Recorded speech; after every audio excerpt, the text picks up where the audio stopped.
I've had this template for 35 years. I'm afraid to change it.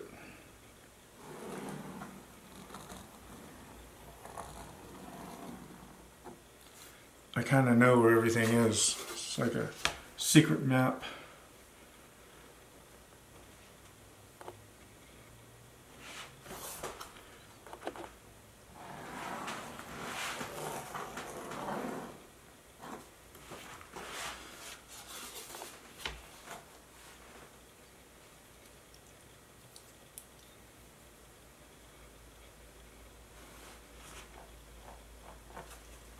Okay.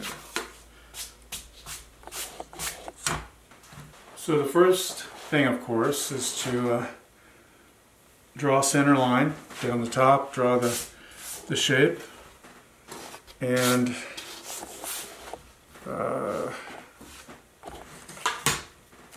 locate the center of the sound hole, and I drilled a hole there.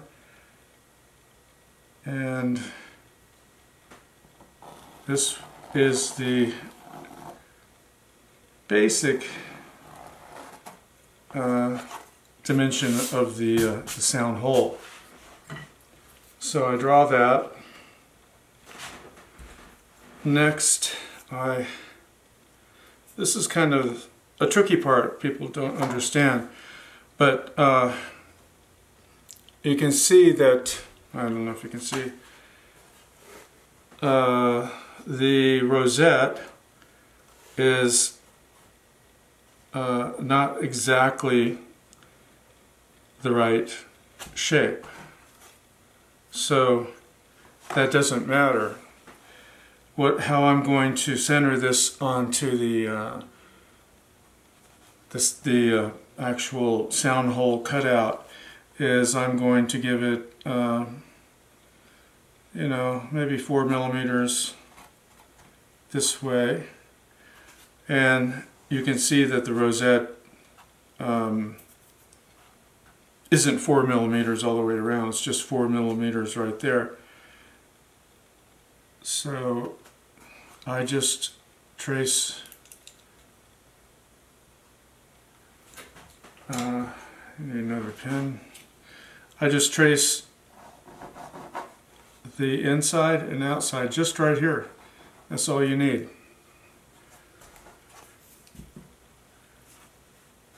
And you'll see why as we go along. Okay, so what I'm going to do now is I'm going to route out the bulk of this with a Dremel tool, and then cut the edges with a circle cutter with the blade on it, because you'll never be able to get a nice sharp line with a router or anything like that. So I use a blade.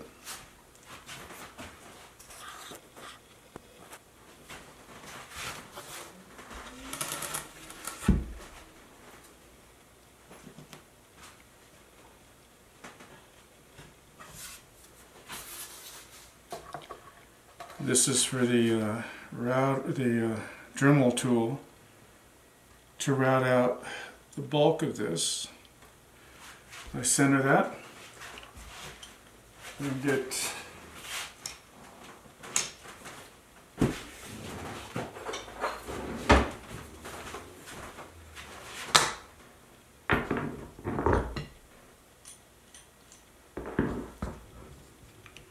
just to hold that down.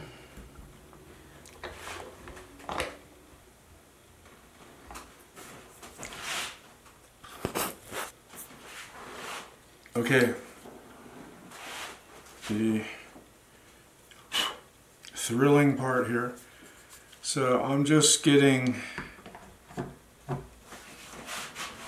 out the bulk. I want to go a little deeper. No, that's good.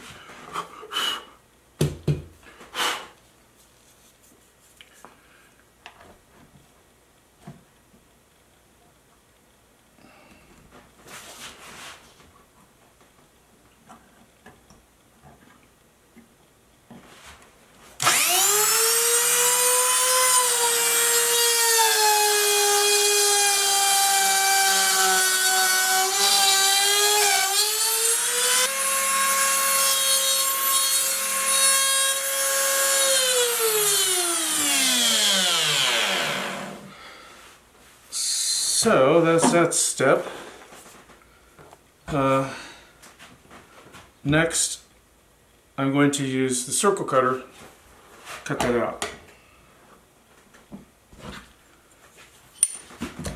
which requires a different size one of these things.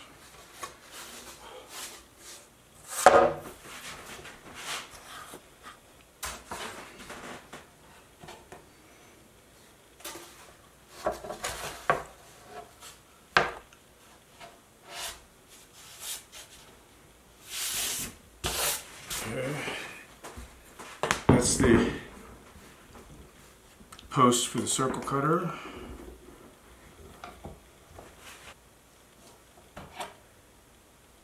Okay.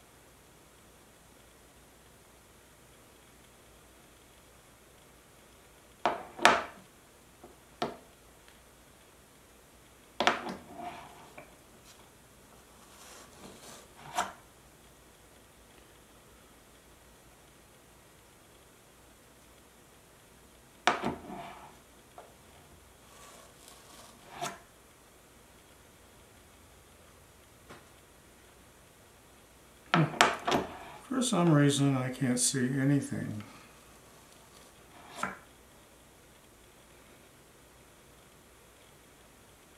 Okay, I think that's it.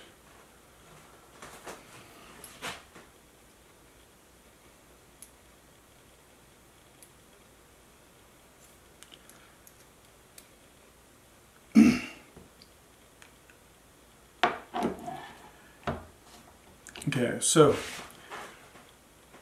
woodworking 101, the grain is going this way. So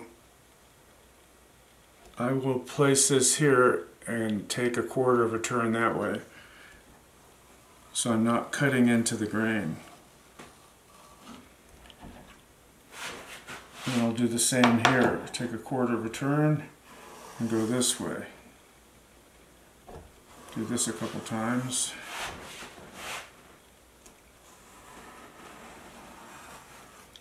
If you go this way, you're going to chip the grain.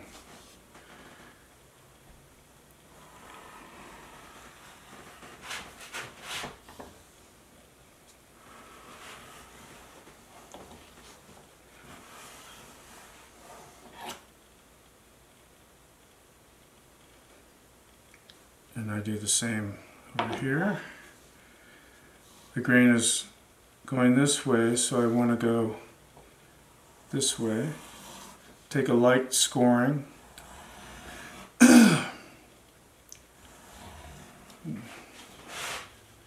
And do the same here.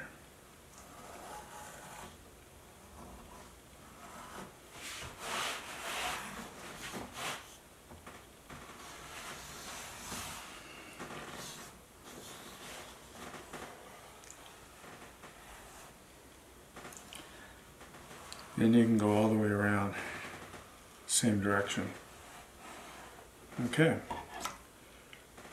that's that. I'm actually doing two tops at once. I usually, if it's the same rosette, the same dimensions, I'll cut the inner circle on all of them, and I won't adjust the circle cutter. I just do the inner circle. Pull this out.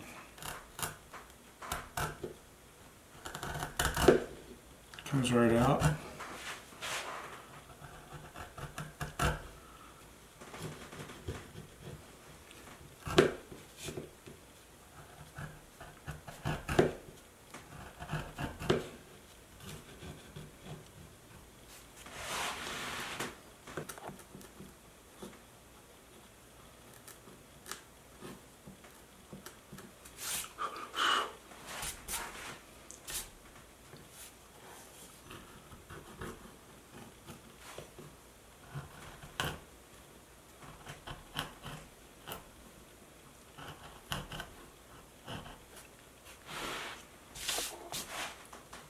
And while I'm doing this right here, going this direction, I can tell that there's very little run out in this top, because what happens when you start carving this way, it will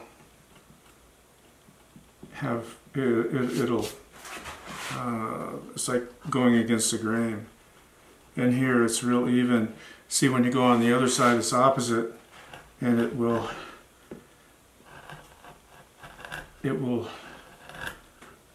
not carve out well if there's run out in the top.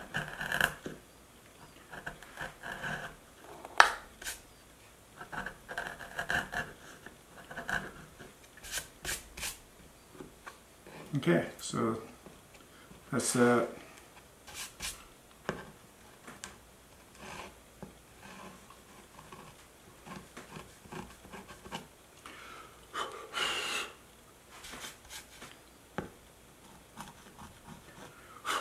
Now I made this handy little form. If there's any problems here, I put sandpaper on the inside and I go around and kind of sand it, swipe it if there's any little chip in it, which this one doesn't have. Thank God. So, but just in case, this is a good little tool to have.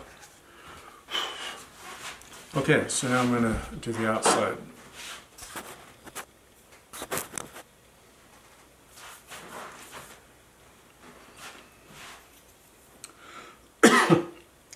Okay, so these two lines I originally drew were just reference lines. Basically, they weren't exactly where it's going. I mean, you shoot for it, but if not, so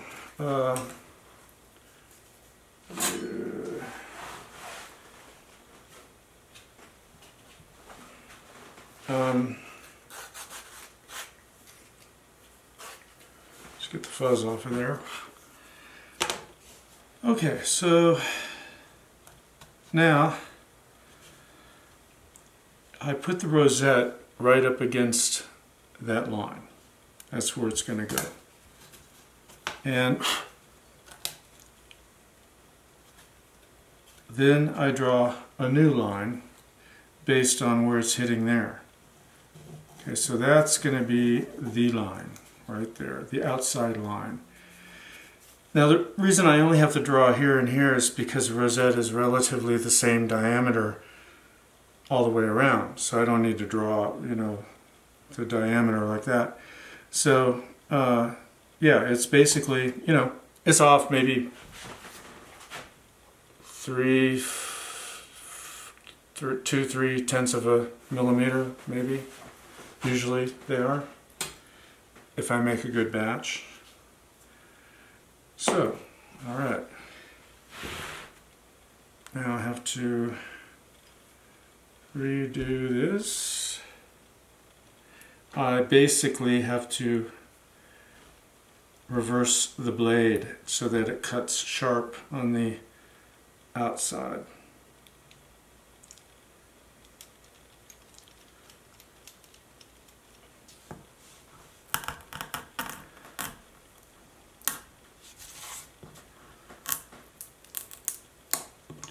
Yeah, see, this is what I mean about the run out. It's pretty good.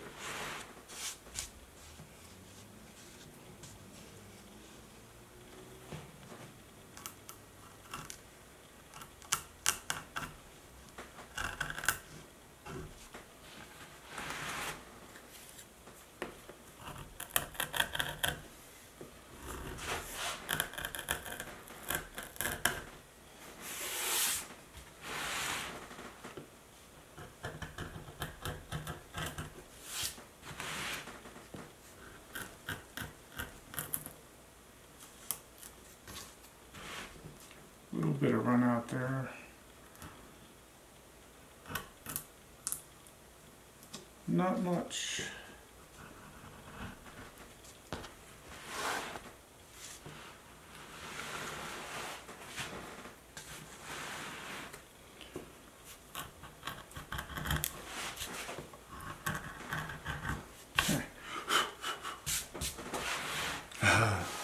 Moment of truth.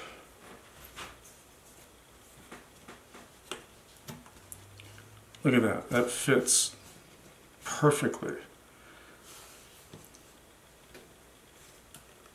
Perfect. I mean, I've only made like 1,000 of these things, but sometimes you do have problems. But that's fantastic.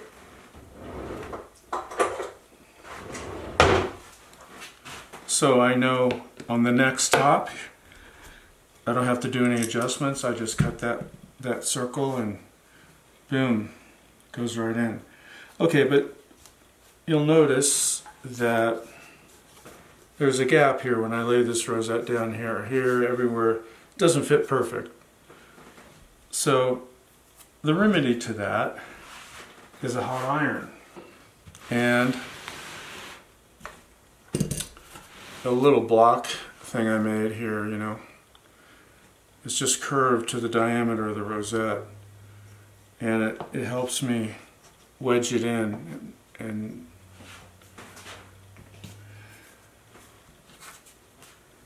I get this fuzz off of here.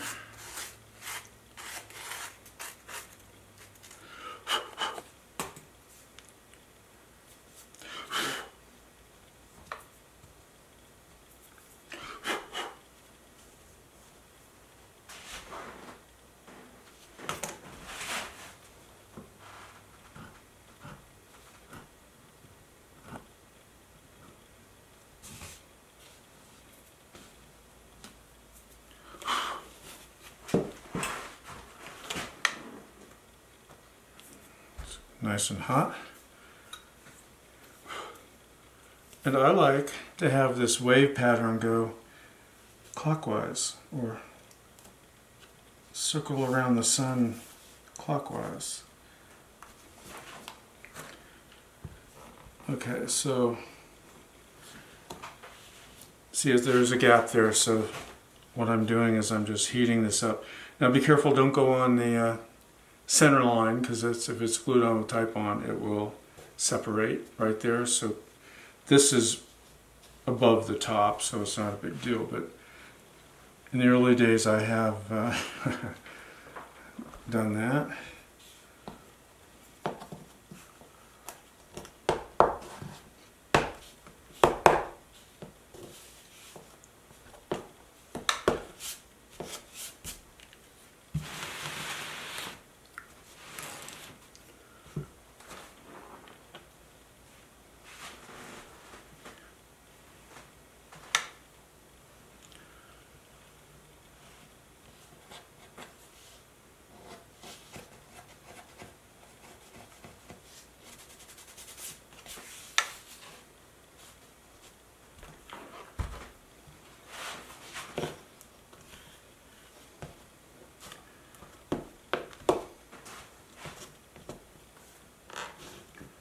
So when it's hot, it just goes right in there, and then I just heat the whole thing with an iron. Then when it cools, it remains the exact perfect shape. So, and there's a slight gap here, so what I'm going to do is do this.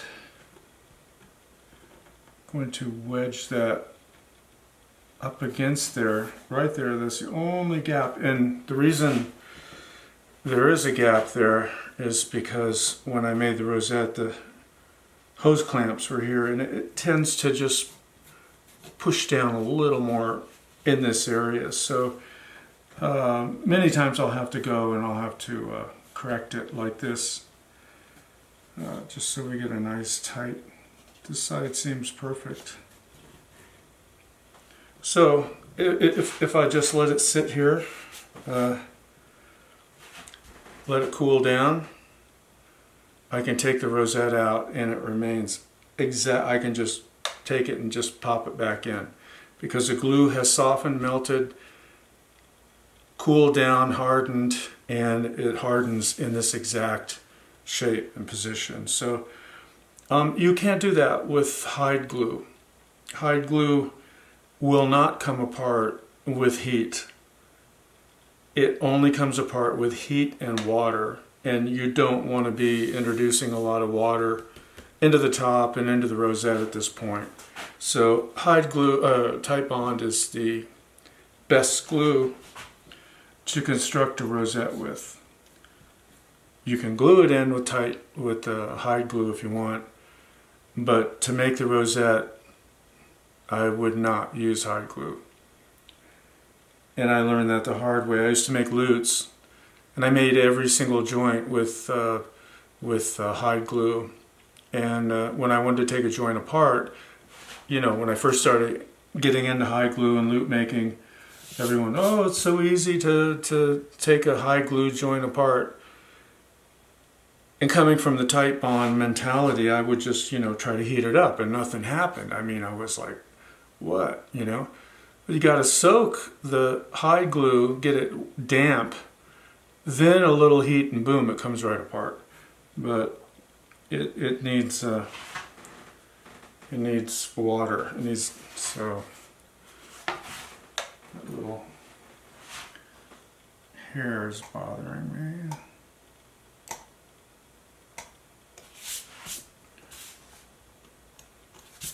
So anyway, that's a perfect fit.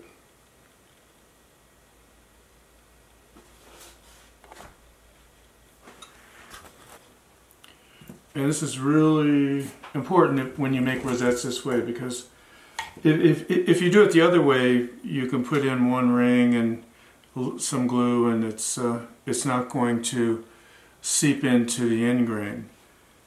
But this way, when you glue it, you've got quite a bit of glue in there, and it's kind of oozing out, and whatever excess glue will get sucked into the end grain this way here, and it will discolor the spruce or cedar. The end grain is like a sponge. As soon as any moisture hits it, it just sucks it right in. So what I'm doing here is I'm sealing the end grain with shellac. And the shellac will keep the glue from penetrating into the wood on the end grain. If you're lucky and you don't put too much glue on there, sometimes it's alright. But if you're not lucky, then it's kind of a drag.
Okay. Just let it dry a little bit, and then we'll glue it in.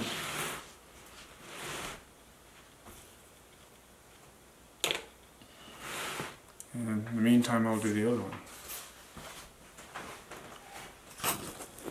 Okay, so we're going to glue it in. And I put some wax paper on this side, just in case something oozes through. I have glued these things down to the form before, and just about destroyed the top getting it off. And I'm going to use Tight Bond here. Many times I use Gorilla Glue, but if you want a tighter fit, it needs to be a tighter fit, a water-based glue is great because it will swell the rosette up tight against the edge, and you'll have a nice clean look.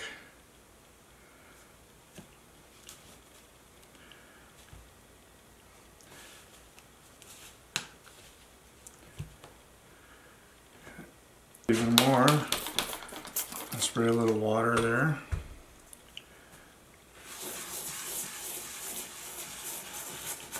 And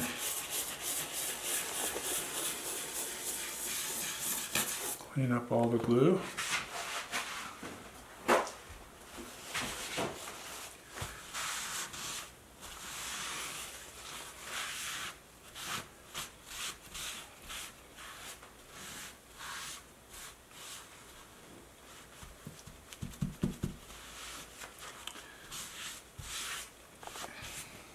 Yeah.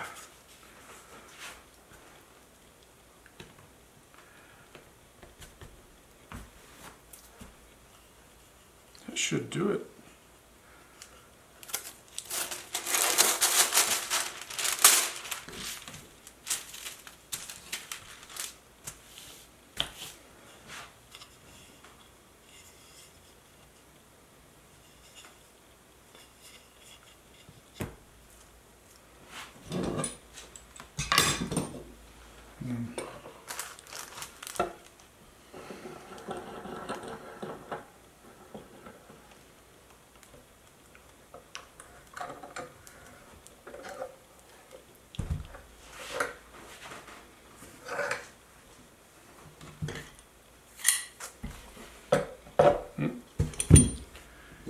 I keep meaning to buy more of these deep throat clamps, and every time I'm in the woodworking store or something, I forget.